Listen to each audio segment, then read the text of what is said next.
ikaw yun. Totoo nga. Lilith. Ako si Nicodemo. Ako ang tumulong sa'yo, Lilith. Hindi Lilith ang pangalan ko. Ako si Maria.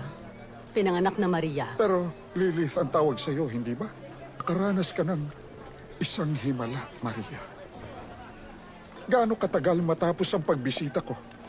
Naramdaman mo ang pagbabago? Hindi yun dahil sa ginawa mo. Dahil sa ibang tao. May iba pang tao? Tinawag niya akong Maria. Nang sabi niya, ako ay sa kanya. Ako ay tinubos. Hindi ko alam ang pangalan niya. Gumagawa siya ng himala pero ayaw